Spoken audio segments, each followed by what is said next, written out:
If Bigfoot is not real, then why do some people who did not believe in it have close-up encounters? Do people's views on mysterious phenomena change when they suddenly encounter this creature they thought was only legend?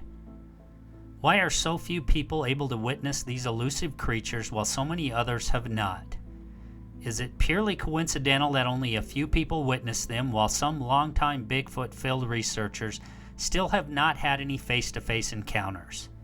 My guest, Craig Durham, is here tonight to share his amazing story and encounter as documented in his book, The Day I Met Bigfoot. Well, greetings and welcome once again to Passion for the Paranormal, bringing a passion for the paranormal to you. I'm your host, Curry Stegan, and so great to be back with you here once again for another great episode. And my guest tonight is Craig Durham. And Craig is a first-time author, and he wrote the book, The Day I Met Bigfoot. And in this book, Craig shares an amazing encounter he and a friend of his had with Bigfoot while they were mountain biking in Northern California. And it's not only just a story about their encounter with Bigfoot, but it's also a story about kind of throwing caution to the wind and being young. And there's also a little bit of a love story interwoven in there. It's so great to have him on the show. I love the story. I really enjoyed the book. I really think you're going to love hearing this story from Craig tonight. And thank you so much for tuning in. And please make sure, for whatever podcast app you're using, that you hit that subscribe button. And if you know of a friend or a family member or coworker you think would like to check out the show, please share a link with them. And without further ado, I'm going to go ahead and get into the interview with Craig. And I really think, again, you're going to enjoy this discussion. And thank you so much for tuning in. Okay, so my guest tonight is Craig Durham. And Craig is author of the book, The Day I Met Bigfoot. And at a young age, Craig and a friend of his had an amazing encounter with Bigfoot while mountain biking near Mount Shasta in Northern California. And it is an encounter that forever changed his life. And he's joining me tonight to talk about his incredible story. Craig, thank you so much for joining me on the show tonight. Hey, Curry. Thanks for having me on. It's a pleasure to have you on. I read the book, and what a fun read that was. I really enjoyed reading the book, and the thing that I really liked about the book is it's fun, and it's about being young and finding love, and then on top of that, there's a Bigfoot encounter there, and so it's kind of got it all. It's a fun story to read. It's an easy read, and I found it hard to hardly put the book down. I really enjoyed reading it. So, no, that's awesome. I appreciate that. I mean, I'm not really an author. I just kind of a first time thing, and I've actually gotten a lot of feedback about. Not so much the encounter, but just, if you read the book, there's a lot of other backstory. The way I call it, The Day I Met Bigfoot, because that day had a big impact on my life. Is kind of other things that happened, and I actually get a lot of feedback from a lot of people. I've gotten emails from people around the world that have just told me how. I'm surprised, but they love the story and they love the backstory and everything in addition to the encounter. So, I appreciate you saying that. Yeah, and that's kind of the way I feel too. I enjoyed the whole story, not just the Bigfoot encounter aspect to it. It's great the way you and Kimberly rekindled, your relationship and all that happened in addition to this. And it's almost like there's some strange coincidences that brought you together. There's definitely a lot of coincidences that happen in this story. And this story, it's focused on kind of a period of a couple days, but the bigger story spans probably, 10 years or so. And it is. It's very interesting how a lot of things worked out. And I think some people can relate to certain things in the book, and maybe that's why people seem to like it, Yeah, and it's almost if you and Kimberly were meant to be, and as the story unfolded, it was just amazing how that all happened. But for the listener, because most of the listeners here haven't read the book, but for the listener, if you can take us back to how this story started and how it kind of unfolded. Sure. Well, basically, I start the book off as just kind of talking about the neighborhood that I grew up in, and a lot of my friends.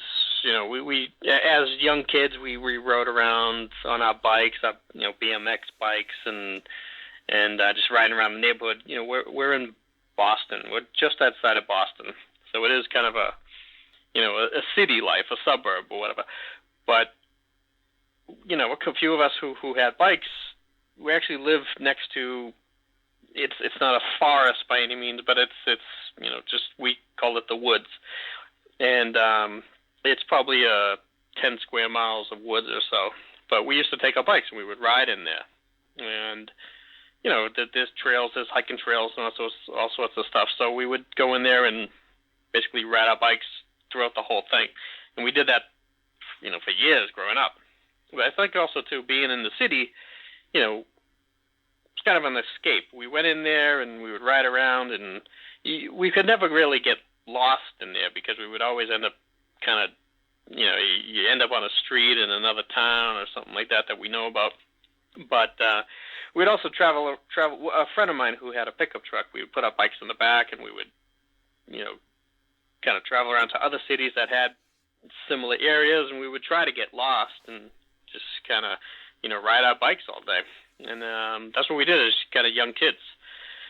So kind of fast forward years later, me and my friend Kenny, who's in the book, we've done this for years. We've ridden our bikes, and now we've kind of, graduated to mountain bikes. But fast forward the story, we're out in California, helping my brother move, and we're moving kind of upstate in California from not so much Northern California. I guess it was kind of Northern California, but it's like to Sacramento. So he had a few mountain bikes, and we decided, we're here on vacation. We got some extra time. Let's go and up to this Mount Shasta area that we found in a magazine. So we go up there and try to do some mountain biking up there. So we get up there, and it's kind of like a touristy area, I guess, or kind of the area that we've seen. So we decided to kind of go off the beaten path a little bit and just kind of do our own thing. So we go in there, and I think it's just we're so used to getting on our bikes and just going and never really getting lost because we're from an area that has it's kind of a city life, and like I was saying earlier, you can never really get lost. You always just end up on a street somewhere or somewhere that you kind of recognize. So maybe it was that mentality that we had with just kind of being stupid that we kind of went into this. We didn't realize how vast of a forest area this was up there. So we get on our bikes and we're just riding. We're riding for a few hours, and we didn't see any people. We're definitely probably in the absolute middle of nowhere. And so what happened was my bike broke down, a flat tire. And then we're on a trail. Kenny's messing with his bike as well. We hear a noise, and so we hear this noise, and like I said, I'm kind of fixing my bike, so I turn around, and we see this Bigfoot, Sasquatch, just like probably just not too far from us. We're kind of hiding behind a tree, and I mean we're like, in a daze. We've never seen. We never quite mentioned Bigfoot in our whole lives to each other, but I don't know if it's just one of those things that you know what it is, or you know the stories. You know what I mean? You know you've seen them on TV, you've seen things like that, but it's nothing you expect in real life. Now, but when you go ahead. When you guys seen this Bigfoot, I mean, was it really like right away that you recognized what it was did it kind of move behind the trees and stuff for a little bit and make some noise, and then eventually kind of showed himself, or was it right away pretty much that it revealed itself? No, I think at first we didn't really realize what it was, and it's just I kind of try to explain it as best as I can in the book, but it's just, like it happened so fast, and we probably just thought it was like a bear or whatever. You see this big hairy thing, it's just like a bear, and you get tensed up. It's like, is this thing going to attack you, or what do you do? And but I kind of motioned to Ken to come over to me so he could see this thing. He's kind of like around the corner here, so I don't think he had like a good vantage point. So we said, kind of motioned for him to come down, but I'm not trying to make any crazy moves or anything. I don't know if this thing is going to attack me or whatever it is. So he moves over, and then I think after just looking at it for a few minutes, we kind of realized what it is, and we always thought too that like it was almost like it's kind of startled and scared of us as we were of it. So it happened. This initial kind of encounter here. This happened so fast that we didn't know. But I think eventually we realized what this is, and that's why the story continued as it did. But does that answer your question? No, I think so. Now, if somebody would have asked you at that stage of your life, if they would have come to you and said, hey, a friend or family member or whatever, hey, I had an encounter with Bigfoot up in the mountains, what would you have thought? I mean, would you have questioned it? What was your thoughts about Bigfoot at that stage in your life? I probably would have left. I probably would have like, yeah, sure you did.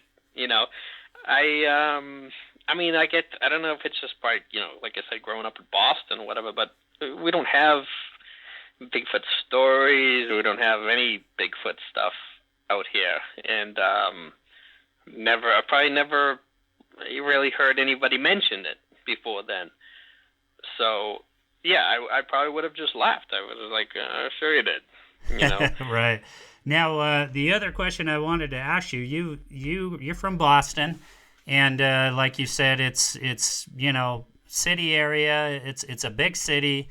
There's some woods, but had you ever been to a place like this before where it was that heavily wooded on any trips earlier in your life?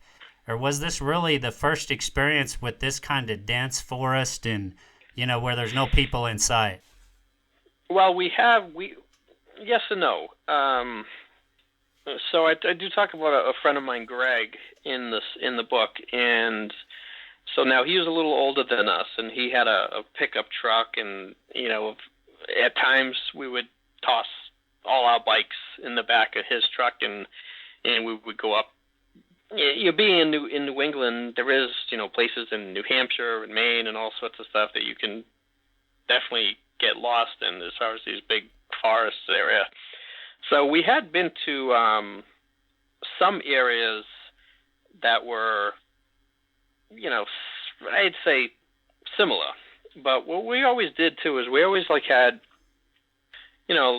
we kind of kept paid attention to where we are.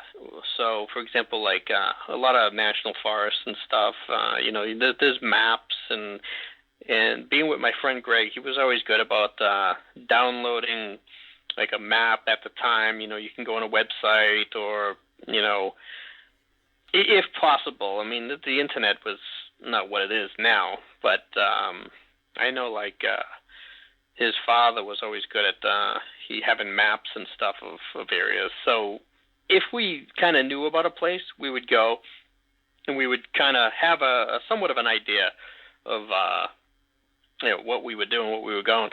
But yeah, as far as being out in California, that was definitely the biggest as far as vast expanse of forest that we've ever pretty much been into.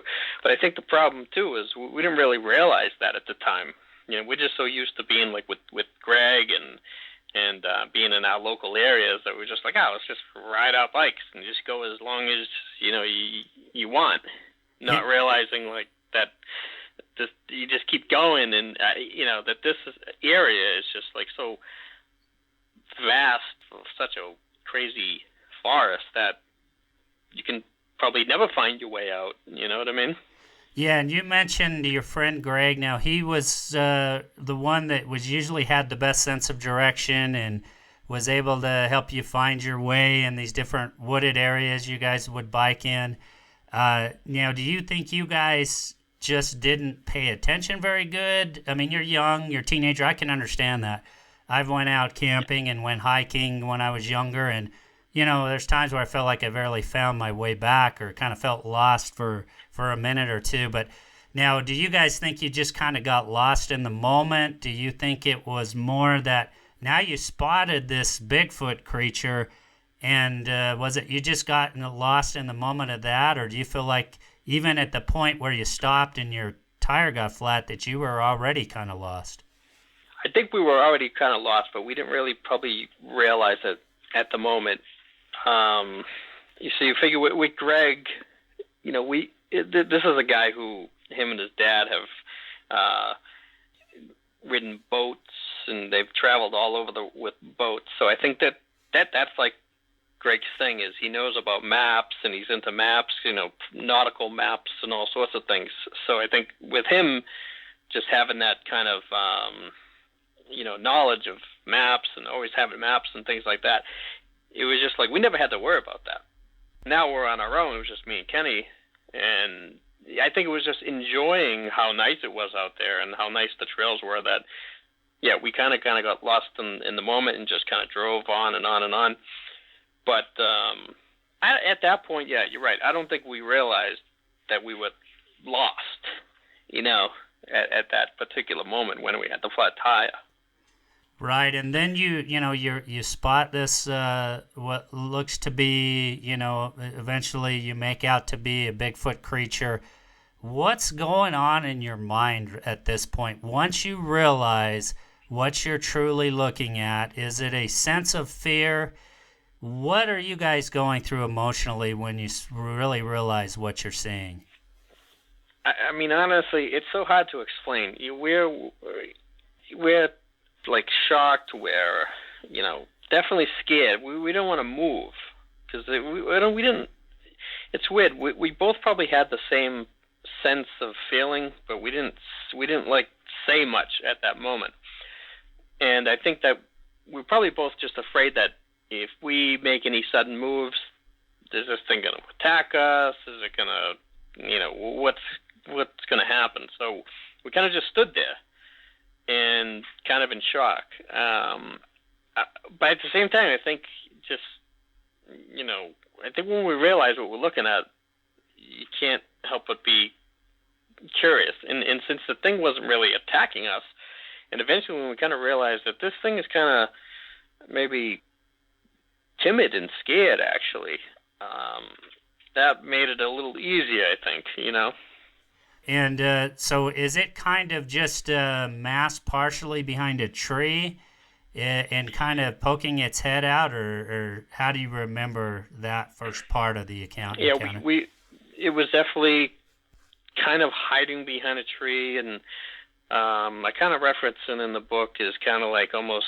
like, like we always considered that this was probably like a younger, it had like a mannerisms or, just like a temperament of like a young kid, like a child. And hiding behind a tree, we always kind of thought of it as like it was kind of like a young child and like shy and, like kind of holding on to its like parents or whatever and kind of shying away from you. So I think at that point when we realized that this, this thing was probably as scared of us as we were of it, it became less of an issue, that we were kind of shocked at this thing. Now, did you also get the sense that its curiosity was such that it just kind of wanted to look at you, or do you think this thing was just frozen kind of in fear? I think a little of both. I also think it was kind of me and Ken, and this thing was kind of both kind of they're doing the same thing, curiosity and scared at the same time. So, it's hard to say, And so this thing's kind of just looking at you, holding still. Now, what happens next? Take me through this again. Does it kind of just dart off and or walk off, and you guys end up following it? Take us to that part of the story. So basically, so we're standing there, and it kind of gets up and walks away. And again, we we're curious at the same time, but it walks away, so we kind of follow it a little bit, like around the corner to see where is it going, and then we're like thinking, let's just follow it. But we have our bikes there, so it's like, well, what do we do? Our bikes aren't working, so let's just walk off a few and see what happens, see what it does. And we also got a sense that it kind of was curious if we were following it, because it kind of looked back. I mean, it did have these human mannerisms. So, we're following it, and this thing can move. Like the stride of this thing can just, it's crazy how it can just walk through. When we're in a dense forest with, bushes and huge dense trees and everything, and things just walking through trees and bushes and shrubs and everything like it's nothing. So we're having a hard time. It's not like it's going down hiking trails or anything. So we're trying to have a hard time, but we do follow along, and I think we kind of think we followed for about a mile or so, and so we come out to this kind of a clearing, and it's almost like a just a clearing in the trees or whatever, but it's like a huge log pile. It's almost like if this log pile is kind of stacked, and it's weird. There's nothing around. There's no construction equipment. There's no people or anything. But these logs are kind of like stacked as if, like, say, loggers or people would stack them up. I don't know if this thing had anything to do with that or whatever, but they were definitely like neatly stacked or whatever. But so we are following. We're going at a safe distance. We're not walking with this thing by any means. But so we're going along, and when we come to this clearing, we see it kind of moving, some logs around and stuff, and kind of, it's weird. It's like it's shying away from us, but at the same time wondering, like, if we're there. You could see it kind of looking over its shoulder, but it has this like kind of collection of items here, and it's just to us, we can't see what it's doing, but we kind of eventually get a look at it. To us, it's just junk. It's just trash that people left in the area, beer bottles and stuff. But it's almost, we kind of think like it's collecting these things. That's why I'm saying it has like a human mannerisms and obviously a human thought process or whatever, because it's like, is it collecting these things? Is it, we don't know what it is, but it's like it's like a pile of beer bottles, and we think there was like an old hat in there, and just like, again, junk people probably left in the woods. But to this thing, it's a collection of obviously maybe valuable stuff or whatever, and we're kind of witnessing it, looking at these things, Now, did you get the impression that the whole time you guys are following this thing, that it's aware you're following it? Did you have that sense that it knew all along and was just kind of playing along and was okay with you guys following it? We definitely knew it was. You could tell because it would look back at us, and I think at first we were, like, should we follow it, or, is it trying to get away from us? We don't know. But as we're moving along, it didn't have any problem with us following. It wasn't going faster to run away or anything. And it was almost like a sense of that it wanted us to follow. Kind of weird. It's like, like if you're walking and someone's following you, you kind of look back just to check, like, are you, you still there? You with me? And that's what we kind of had the sense of. So we're moving along, and finally we get to this area.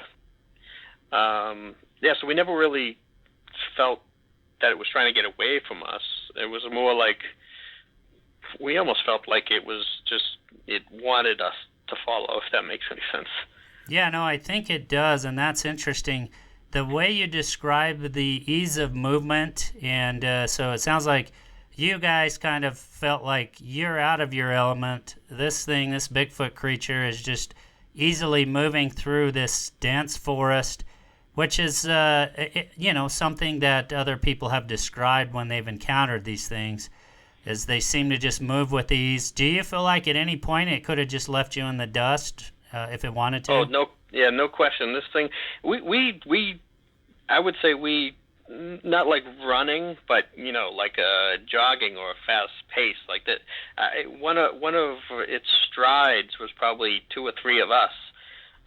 It could move very quickly, and it's funny that you mentioned that you've heard that before, because honestly, before this, we didn't know anything about a Bigfoot, and I actually get a lot of people who email me with, similar stories and all sorts of stuff that, they've had similar type of experiences, that they've seen things, and there's obviously a lot more detail in the whole book that I can go through here, but explaining how it walks and how it looks and all sorts of things. But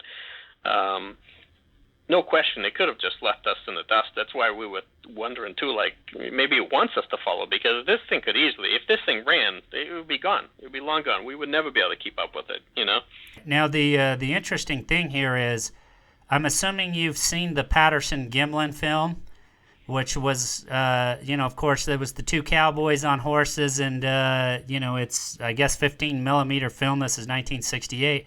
But same kind of neck of the woods. Have you researched or looked into that, and was that kind of close to the area where you guys were? No, I've seen the film. I'm not quite sure where that was in relation to where we were, but I've seen it, and actually I do reference that in the book. I think, like, so basically, what happened is when I kind of read this book, that's when me and Ken kind of sat down and were like, all right, let's write down every detail we can remember. Let's get everything out as best as we can remember it. And we tried to find, like, pictures and all sorts of things that we could maybe reference to to get people to understand. And that video actually is when we probably came across that. And I do reference that in the book, that it, as far as the walking motion, same type of walking motion, that you could tell that it moves along pretty quick. Now, as far as size, can you give us kind of an idea of size? How tall do you think this thing was? Obviously we never got next to it, but I think we could kind of look between the tree and I think we gave it a rough estimate. It's probably like 7.5 feet to 8 feet tall or so. But it was pretty big. So you saw the Patterson-Gimlin film. Now the characteristics, the physical characteristics that you see on the film, are they pretty similar as far as the way this thing looked as what you saw in that film? I would say so. I would say, yeah, pretty similar as far as the movement of walking. It did walk basically like a human. It just a very big human, like very fat, like it was just long legs and fast, and it could walk, I mean, I would say as far as from what I remember in the film, yeah, it was about the same type of, kind of a walk there. Interesting. Now, one of the other things that people talk about, and I think you reference this in the book, people talk about a very foul odor when they come into contact with these creatures. Did you guys catch a scent from this thing? Did this thing have a strong odor? No, it didn't have a not like we've heard. I don't remember it having like a strong odor or anything like that. Nothing more than you know anything maybe not like a skunk or not really nothing more than just like an animal that dog or something that just kind of has a slight scent. But I think too at the time we were mountain biking for hours, and we were probably pretty sweaty, and now we're chasing this thing through the forest and all sorts of stuff. So yeah, but I don't remember anything. I think that's something that we actually kind of looked up later and realized that people were saying that, and I don't think we ever got a sense that it had a strong smell or anything. Interesting. Okay, so what I'd like to do now is we're going to go ahead and take a short break, and we'll be right back.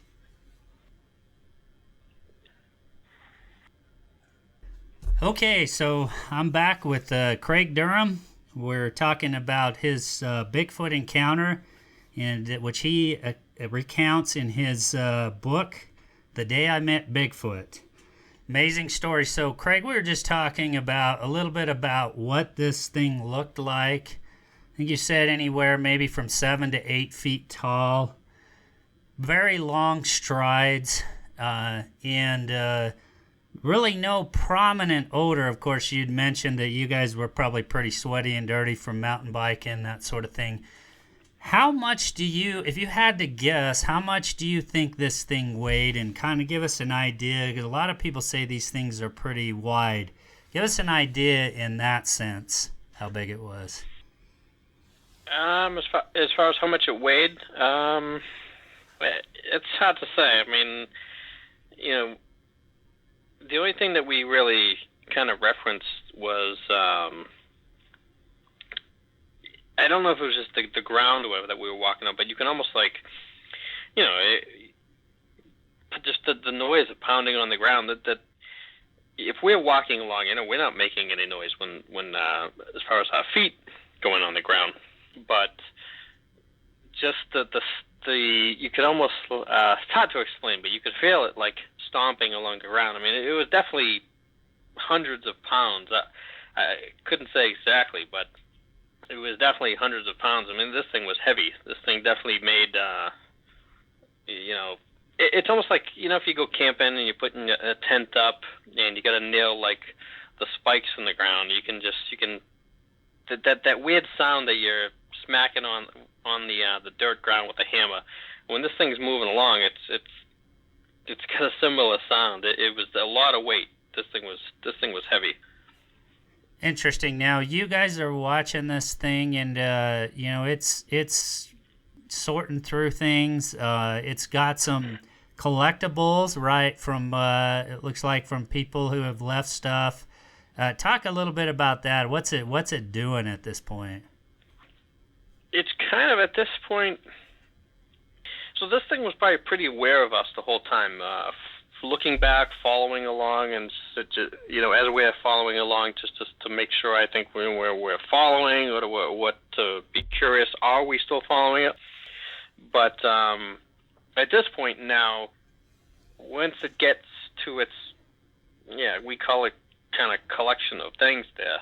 It's almost like a short attention span, because now it's not even concerned with us. It's like it's didn't really see what it was doing. It's moving stuff around or playing with these items, and so it's really just kind of concentrating on this now, and it's weird. It totally kind of forgot about us. Maybe not forgot about us, but at least wasn't concerned with us. So we are standing off to the side at a distance, just kind of trying to get a look and see what it's doing. And we're kind of moving around this area to kind of get a better look. And the only thing I could say that we saw was basically just it kind of transfixed on these items that it had, and like I said, it was like beer bottles, and I think I said it was like a hat and maybe like an old T-shirt, but it was just like scraps. It didn't have like an outfit or anything. Sure. Now, you also said something about a keychain, I think, in the book. Okay. So early on, when we first had this initial encounter with us, so now, like I was saying, it's behind this tree. Now, this is when we first had initial, like I said, the first initial encounter when we first saw this thing. Not now we're in this clearing. So I have a backpack. We have our tools, our bike tools, and so when we're both kind of staring at each other, this thing is behind the tree, and we're on this trail and kind of wondering what to do next. So with our backpack, we threw, we had like candy, so we threw it kind of over to him just to see what it would do. And, it reached down and picked it up. So we're just trying to get a reaction out of this thing instead of just kind of hiding behind this tree. So, and I know this sounds ridiculous, but it threw like something at us. So we kind of reached down, or Ken reaches down to pick it up, and we realize that it's just a little chain. It's actually just a keychain. It's a keychain that this thing threw at us. Now we're wondering, is it mimicking us? Like we threw something at it to see what it would do? Is it now doing the same thing to us? I mean, and we did. We picked it up. This little keychain. I have a picture of it in the book. So I don't know. It's crazy, but yeah, that's what you're talking about, the keychain that it threw at us. Right, and so it's almost kind of like, hey, a tit for tat kind of thing. You shared something with me, I'll share it with you, and that's interesting because they do seem to have made attempts to communicate with people. Some of them are a little bit different. Some of the accounts I've heard, tree clacking, or not tree clacking, I'm sorry, rock clacking is what I meant to say, and banging on trees, and a person will bang 3 times and they'll get a response with 3 bangs on the tree and that sort of thing. But it kind of makes sense. These things seem to be pretty smart. Now, did you get the sense that this thing was communicating and that it was highly intelligent? I don't know if I would say intelligent. I mean, maybe it was because we're not talking to it. I think the reason maybe why we reference it as kind of like a young child or whatever is not so much just the appearance of it, but the way it acted. It was almost like by mimicking us. Maybe something like a game you would play with like a little kid or whatever. So yeah, I don't know if I'd say it's highly intelligent. Human mannerisms is probably as far as I would go. We never really witnessed anything to see that this, it was so much thinking of anything too important, Right. Now, you guys actually had a can of soda, and you walked over and kind of presented it to him as well, right? Well, you're right. So in our backpack, we had a backpack full of bike tools. We had some candy, and we had some soda. just stuff that we threw in a backpack, just for going on a bike ride, and we had the backpack right there because we were fixing the bike and we had the bike tools in there.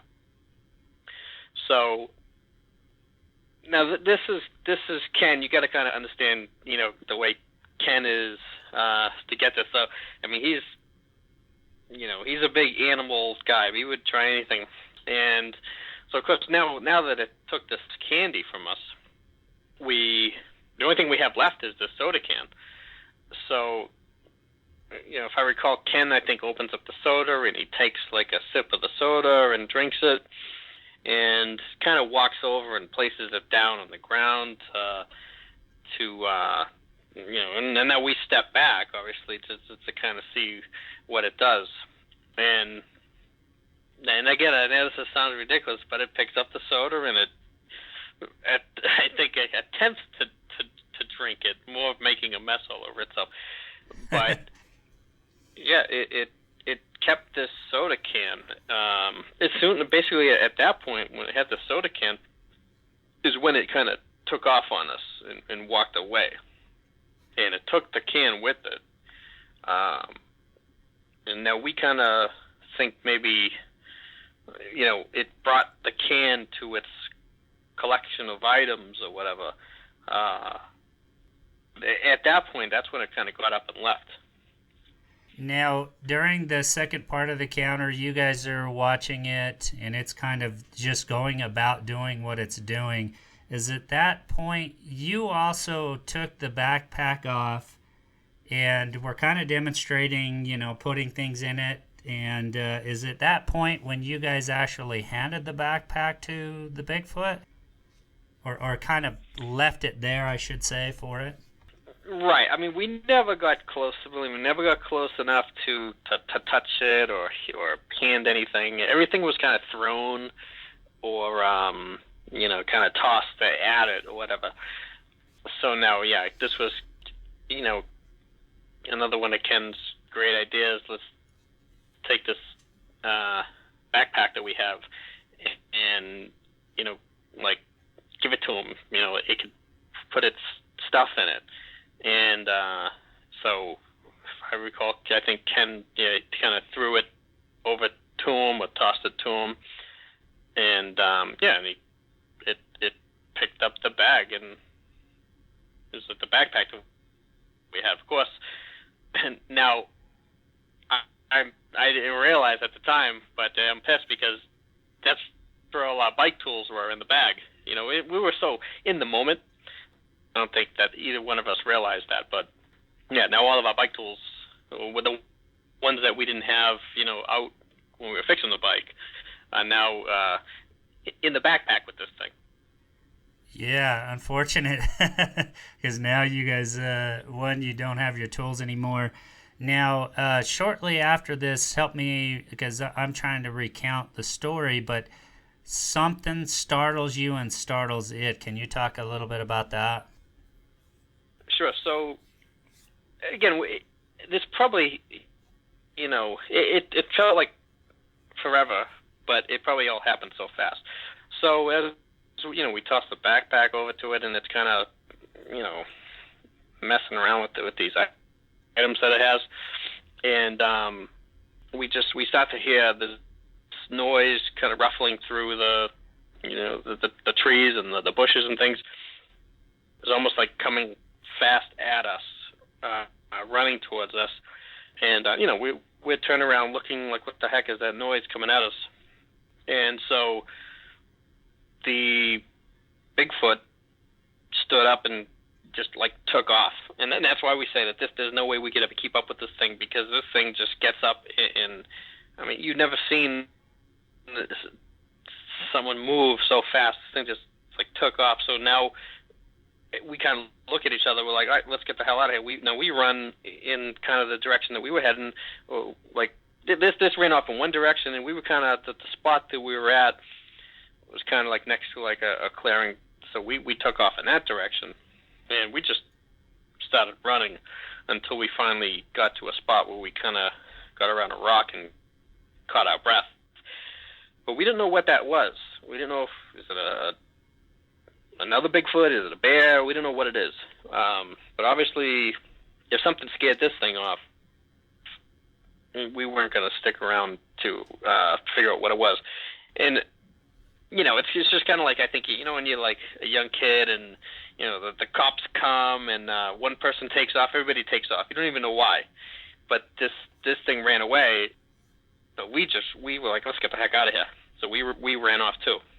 But yeah, I don't know what that was. I don't know what we never saw anything. We just heard the noise coming at us very quickly through the dense kind of shrubbery there. So yeah, that's where we're at that point. And that was the last that we've ever seen of this thing. Wow. Yeah, that's quite an amazing encounter. Now you guys see this thing taking off, and you of course take off.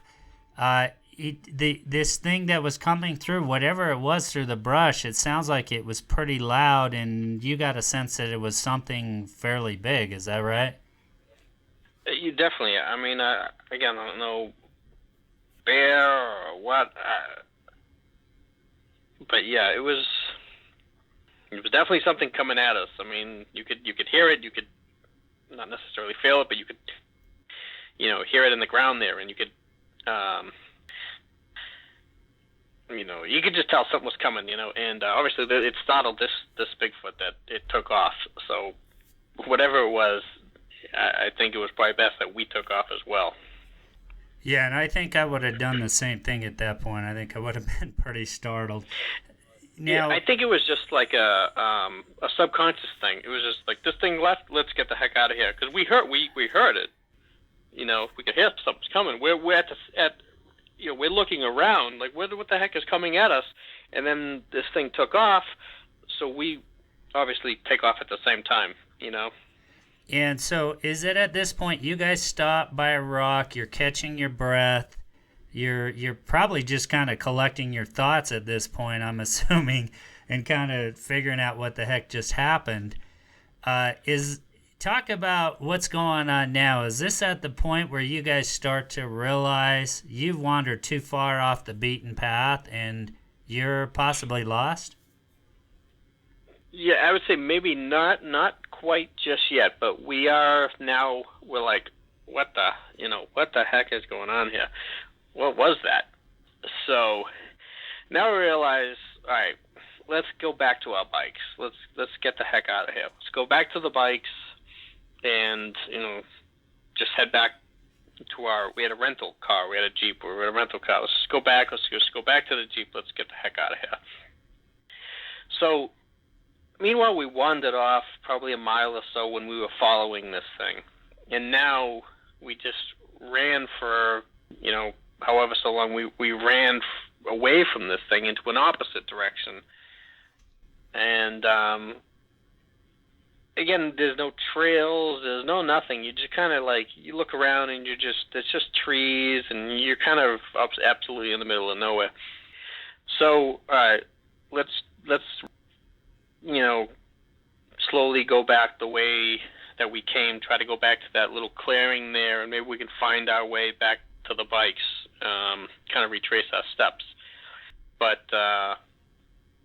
we never really could figure out where we were. We were kind of just wandering off, and we could never find that clearing again, so we could obviously never find back the way to the bikes. So at that point, I mean, we know we're lost. We're totally lost. We have no, way to communicate with anybody. You can't see anything. There's no people. There's no hiking trails. There's no nothing. So now we know we're in trouble. We never really had a sense earlier than that we're lost, that, we should be worried about it. It was only up to, at that point we realized, okay, now we're in trouble. We don't know where the heck we are, and we're in obviously an area that we've never been in before. It wasn't even like there was nothing we can reference to be, similar to the area that we've traveled before, and up in New England. Right, there's no landmarks that seem familiar. You're looking at dense forest and everything pretty much looks the same, right? Right. For example, we could say back when we were at home, we know that for example, that there's a good big road, Route 28 at home. If we kept going through these woods, you're eventually going to end up at least it cuts it divides the woods, it cuts it in half. So if you kept going down these trails, eventually you're going to find out you're going to end up out there.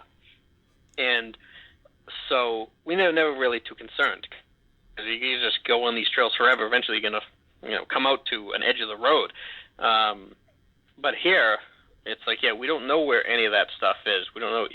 There might not even be another road in the middle of those woods out there, like a highway cutting in between them or anything. So that's what I'm saying. We didn't have any reference or anything where we could just be like, all right, let's just head in this direction. We were totally kind of in the middle of nowhere. So, you guys, how long are you looking around trying to find your direction where you just totally say, hey, we are completely lost? Well, basically for the rest of that day, I mean, it was a few hours that we're wandering around, and, we could never find anything. We were totally, we spent the whole rest of that day just trying to look for a similar path to the area that we walked. The problem, I think, was there was just no trails. There was no trails that we could say, oh, here's the trail that we were on. Let's now follow it back towards the bikes. The bikes were on the trail, but we wandered off. Just kind of, and even the trail that the bikes were on, I wouldn't even call it so we're used to actually mountain bike and hiking trails. Even the trails that we were on out there, it wasn't even it wasn't trails we were used to. We were kind of just open paths through the trees. So we weren't even necessarily on real mountain bike or hiking trails. So where the actual bikes were, but at least if we got to the bikes, we would make our way back the way we came. And, so basically the rest of that day, we kind of just wandered around trying to find the way back, and we never could. So what do you have with you at this point? You threw the backpack out. Do you have flashlights? Do you have matches? Do you have any sort of items that can help you? No, the only thing that I had, I had, just cargo shorts on. I had my wallet, the keys to the car, and I did have oddly enough, I did have a phone. I actually had a phone. I had an old Nokia phone back then.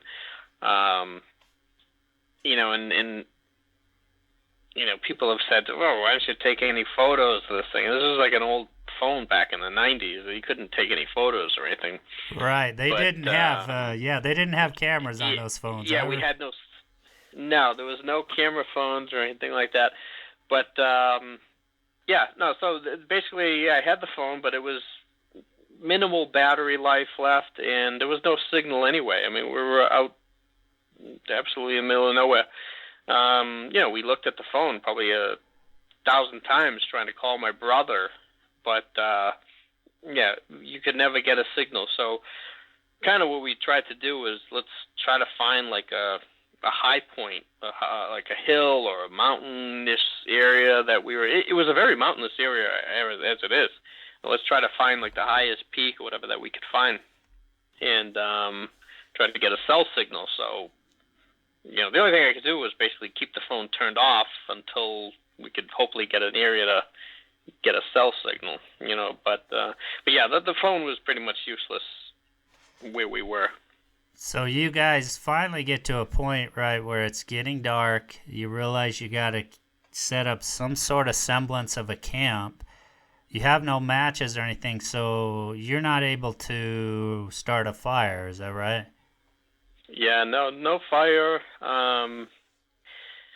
But it was hot. It was like a, you know, I mean the temperature was fine. I think being from Boston, any temperature above 40 degrees is fine. So yeah, we were okay with that temperature wise. But yeah, we didn't have any fire. We kind of like a little made like a little makeshift kind of hammock type, thing that we could lay up against, and just kind of sat there. And I think at that point we kind of sat there and kind of realized, like, what a crazy day that this was. We kind of now can relax and catch our breath, and we're like, all right, you come to realization you're lost, and let's figure it out in the morning, I guess. There's nothing else we could do. It's dark, and yeah, we just kind of reflected on the day and what happened. Right. And at any time, are you feeling fearful? I mean, like, you guys are not going to be able to make your way back. What are some of the other emotions going on right now, other than just reflecting on what you experienced? Honestly, I don't remember really feeling fearful that we wouldn't get out there, that we wouldn't make our way out. I don't know. Maybe that's just part of when we were younger, and you're feeling invincible and you can figure anything out. But I mean, we were definitely, I think, we were probably scared a little bit that we were being lost. But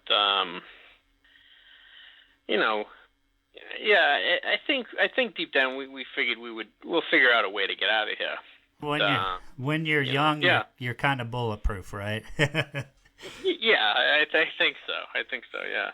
Now, while you guys are at this makeshift camp, you hear any strange howls, any other strange noises when you weren't, in the middle of this encounter? Any sort of strange noises that don't sound like any other animals? Anything like that going on?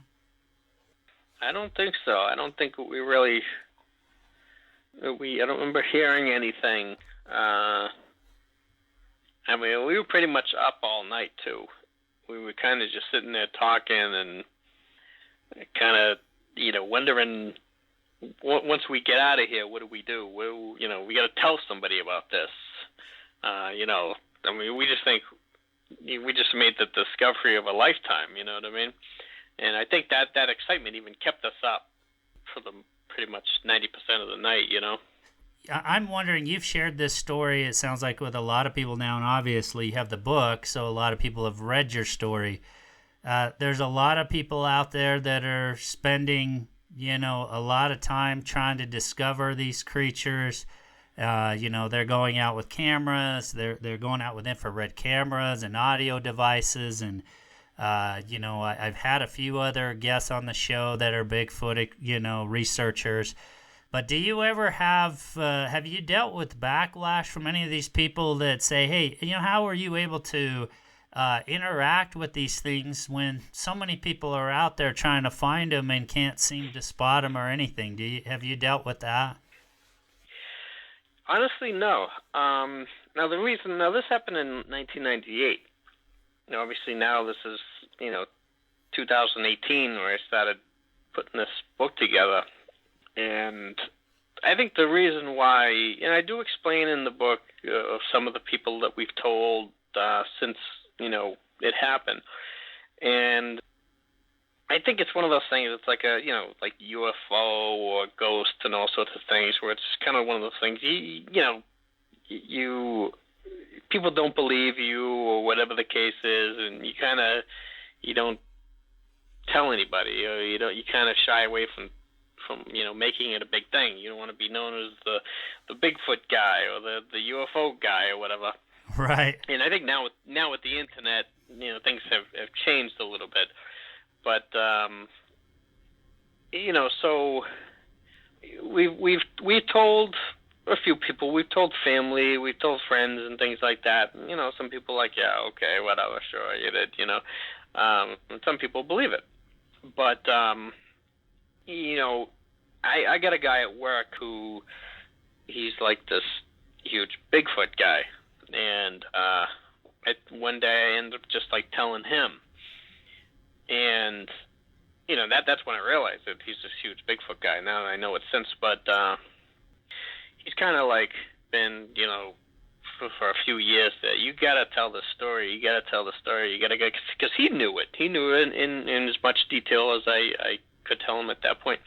And he's like, you gotta get out there, you know, like. And I'm like, who am I gonna tell? Like, you know, how am I gonna tell the story? It's not like you can just call up, you know, the news and tell the story. You know, he's like, yeah, write a book about it. Write the story down.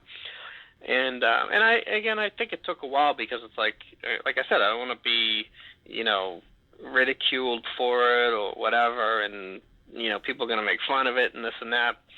And I think eventually it's just like, you know, so basically, actually, let me back up. He would always tell me, listen, the people who are into Bigfoot and they like it, you know, they'll get it. They'll find, you know, the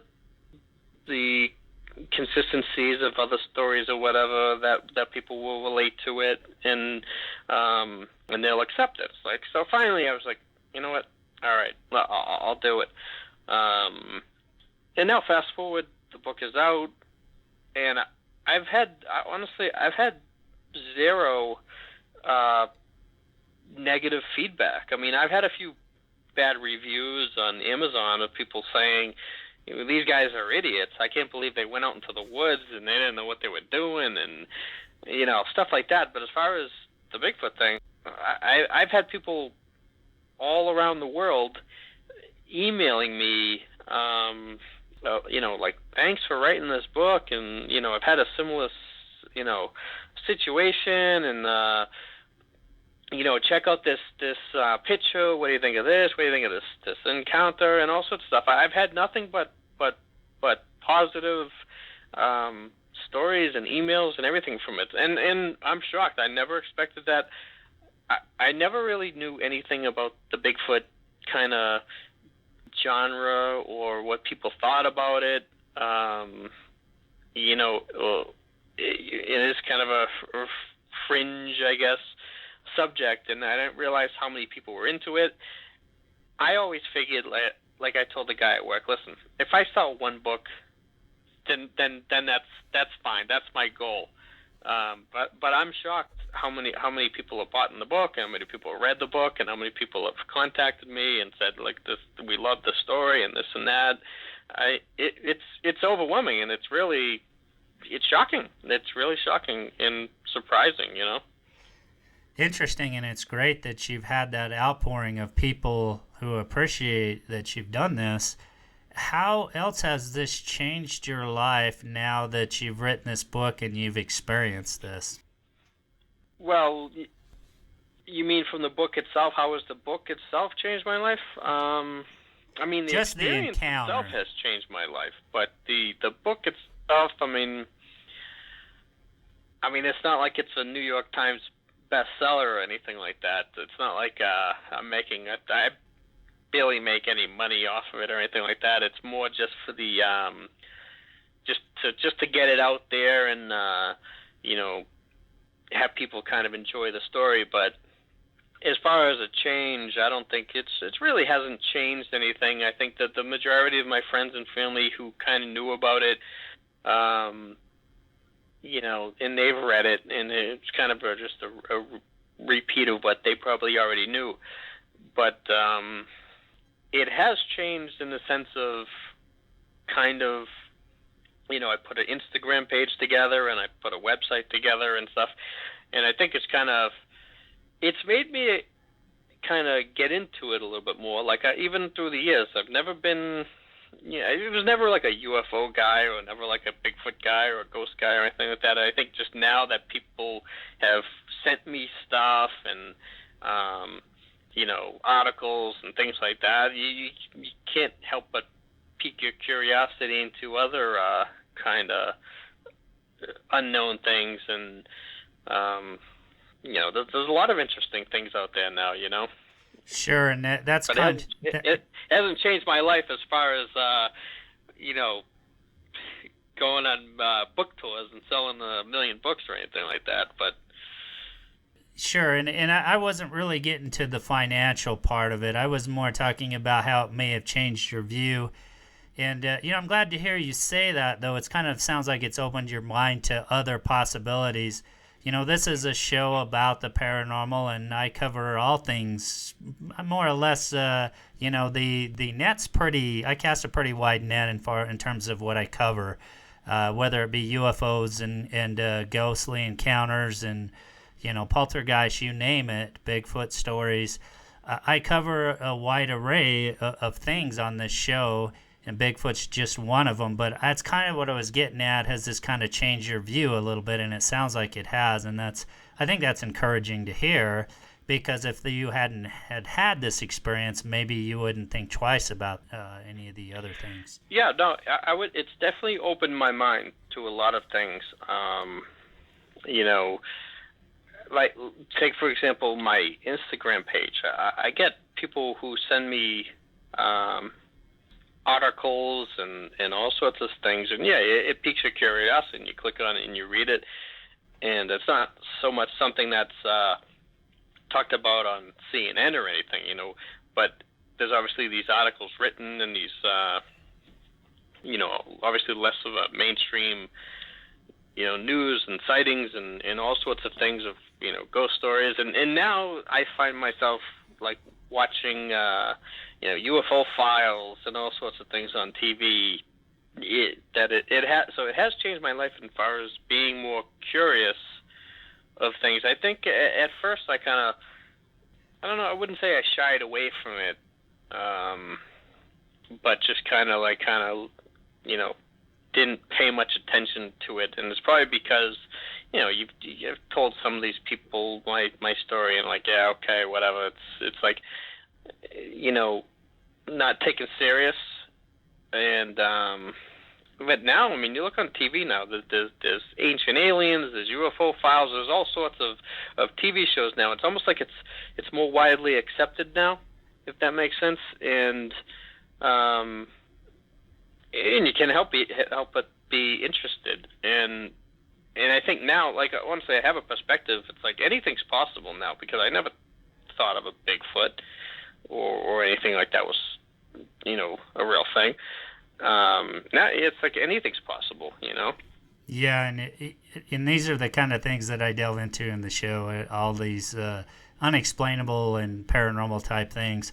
It's great to hear that. So the other aspect of the story that's interesting here in your book is, can you talk a little bit, because I think you guys spent most of the next day before you actually found your way out to a road. But the other interesting aspect of this story is you reunited with a girl that you had dated, and kind of talk about how that happened, because I think that's an interesting aspect of this story too. Sure. So basically, in the early part of the story, I kind of mentioned how we're in California, and a girl that I had dated in high school had moved out to California, and we kind of lost connection there. We hadn't talked much. So this was back in the days of probably like the MySpace or something. Somehow we got I got her information or whatever. And actually, no, this predates MySpace. I think I had a phone number or something from a friend of a friend or whatever. And I knew she was up in the area that we were going to be passing, going up to the Mount Shasta area. So somehow I had, gotten a phone number or whatever it was to like get a call from her, or to try to contact her and say, hey, we'd be coming by and see if I could meet up, because now it's been a few years. So we go up there, we're heading up there, and I never could get a hold of her at the time on the way up. Come to find out that she had gone, on vacation or something, and and she wasn't there anyway. So now we're up in the woods, and now we're lost for a few days, and once we finally get out of there is when I do get a hold of her, and we meet up, and things progress from there. But the reason why I call it the day I met Bigfoot is because, now this girl that I eventually meet up with is who I'm with today still. Now, again, it's hard to wrap this all up in just such a short summary, but we end up meeting up, and then over the years we continue to meet up, and then she moves back to Boston, and we're together today. But it's because we were lost in there for those few days that when I get out of there, I have a cell signal. I get a call, and it's her, and we do meet up at that point. But if I hadn't been up there and been lost for a few days, and I had eventually just gone up there, went on a little mountain bike ride, and went home, I totally would never have seen her. So that's why I call it the day I met Bigfoot, because that actually got us lost. That kept me up there for those 2 extra days, and then I met up with her, and I told her that story of what just happened. And go ahead. Now, I was going to say, she was pretty, it sounded like she was accepting and believed your story, right, when you had told her that. She definitely believed the story. And so, we get there, we meet up with her, right as we're getting out of there. I got a phone call from her. We hitched a ride from this guy that brought us back eventually to our vehicle, our Jeep, and now we're, make a long story short, we're really relieved. Let's like, all right, can you believe like just what happened in the last few days? But we're back at our vehicle, and that's when we go out, we get some food.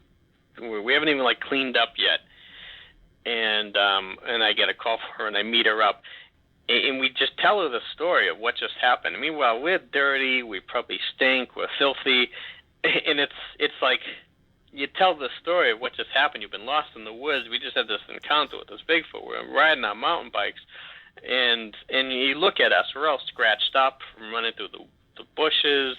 We're dirty. We're filthy, and obviously we look the part. And we tell the story of what just happened. And again, she believed it, and I never forget that. Right. Now, you also talked about when you got back to your brother's place. Now, you shared this story with him. What was his reaction? Yeah, for him it was more like, I guess you got to kind of know my brother to understand, but he's like, basically, he was more upset that his bikes were missing, because we obviously never got the bikes back. So he's like, he didn't believe a word of it, but he was more concerned about the bikes, So it's like, yeah, you had a Bigfoot encounter, great, now where's my bikes? Exactly, yeah. Now, you recalled, and that's the other thing that's interesting about this story when you're young, and how you kind of just throw caution to the wind. I know people have criticized you, well, that was silly what you did, and I can't believe you would have done that. Well, I know some of the things I did at that age, and of course they are not things I would do now. I could certainly see myself in a similar predicament. It doesn't seem out of the possibility that's there's plenty of times I could have got myself in a lot of trouble at that age too. So I can kind of understand how that age you just kind of throw caution to the wind, and you're kind of living in the moment sometimes. Yeah, honestly, we're like out there on vacation. We have nowhere to be. We didn't have to be back at my brother's place at any time soon. We didn't have to be anywhere. So we were just out there to enjoy the nice weather and on the bikes and being in the woods. And this is what we like to do. We like to go mountain biking. So, this is a place that was way better than what we're used to. And we just kind of went out there and drove on and on and on. Yeah, looking back, I guess you could say it was stupid, but I think we always felt like, too, listen, it's not like you're going to fall off the face of the earth. You'll figure out where you're going. And we didn't have a sense of how big that, area was. And it's funny too that now, since I've written this book, I get people who like email me and, hey, have you ever read? I guess there's a book. If you ever heard of Missing 411. Yeah, David Paulides, and I've heard his interviews on radio shows, and actually I haven't read any of the books, but they're quite fascinating stories. Yeah, so I've had people, hey, you got to check out Missing 411. It reminds me of kind of what happened to you guys and this and that. So I actually did buy one of the books. There's an East Coast version and a West Coast version. I did buy the East Coast version just to kind of see things out here, but. They told me, yeah, it's a similar type of story. People are out in these woods, and they're hunters, and they're like hikers, and people who go missing, and things like that. And it is interesting that that there's people even who know where they're going, and they still get lost, and you never hear from them again. But yeah, we never had a sense that we were going to go get lost or anything like that. It's probably being young, but we're like, yeah. We'll just get on our bikes and just go, And I can imagine thinking back now, and now you're reading stories like that, you probably think, man, we probably need to count our lucky stars that something worse didn't happen. We didn't turn up missing. Yeah, and, we got lucky that we just, I explain, obviously, in the book how we got out of there. And just a freak thing that we kind of figured out how to get out. But, we obviously, looking back now, we could have been one of these missing people in these books that you never hear from again. And nobody would ever know because, my brother, he knew, I think, like where we were going as far as we were just heading up there to go mountain biking, but we wouldn't know the first place to look or... we totally could have gotten lost and never heard from him again. So yeah, we are lucky, looking back. Yeah, that is kind of a scary thought to think back on that, and I think about some of the things I did when I was younger, and I think I am lucky to be alive as well today. Yeah, absolutely. Now, the other thing that I want to ask, have you ever thought about going back to that location, or have you ever traveled back there? I've never been back. I've been back to California, seeing my brother, and my brother actually had moved from California to Texas, and actually now he's back out there. So I have been back out there, but I've never actually been up in the area, and I've never actually, I think it would only be quite interesting if me and Ken went back kind of together, and we could sit there and kind of, laugh at the whole thing. But I've never been back. No, I've never been back. But of course, I wouldn't mind being back. Yeah, and just making sure you have good maps and that sort of thing. Yeah, exactly. I wouldn't go wandering off like I did before. That's for sure. So, hey, Craig, it's been great talking with you. I really appreciate you sharing this story. I really enjoyed the book, and I think others will as well. But if you could just share with the listener, how do they find your work? Particularly your book. I do have a website, and I do have like Instagram, and people can find all sorts of stuff. But you can go on thedayImetBigfoot.com. You can see reviews of the book and pictures, and but if you just Google it, you can see it. It's on every store. It's on Barnes and Nobles. It's on Amazon. Amazon seems to obviously be the cheapest, but Amazon.com. You can look up The Day I Met Bigfoot, and actually just a few days ago, I had a hardcover released. So if anybody is interested in that, but you can find it anywhere. If anybody wants to contact me, go through thedayImetBigfoot.com, and I'm always interesting to hear from people. Like I said, I just created that website, but through Instagram, I've actually got people who really, I'm telling you, really like the book, and they send me pictures of them holding the book, and I get all sorts of great messages from people. So that's another way to check out the book, and go on The Day I Met Bigfoot on Instagram, and check out some of the pictures. Send me an email if anybody's curious, and they can contact me anyway.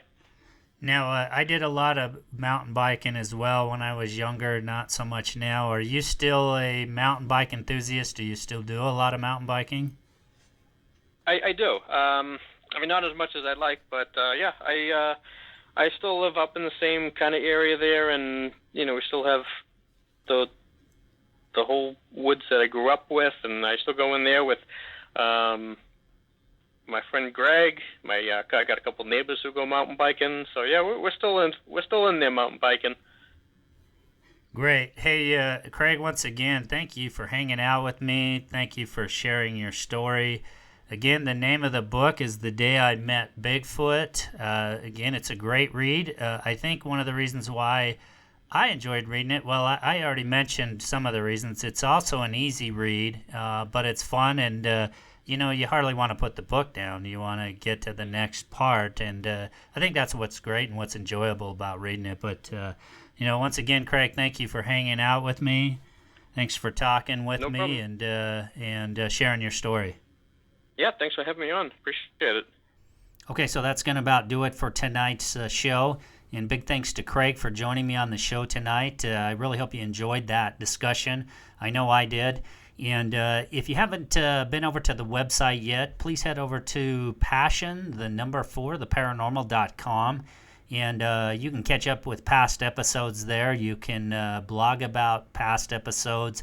And you can also share your paranormal experience there. So if you have an interesting story you'd like to share, whether it's a ghostly encounter or haunting, whether it's a UFO sighting or a Bigfoot encounter you had, or any other strange encounter, strange or unexplainable event that you'd like to share, hop over to the website, click on the Share Your Paranormal Experience link there, and you can share it right there. I'm looking at sharing some of these stories in a later episode, so if you'd like me to share your story, please share it right there at the website. You can also email it to me at passion4theparanormal@gmail.com. Once again, thank you so much for tuning into the show tonight, and I'm really looking forward to the next episode. Have a great night.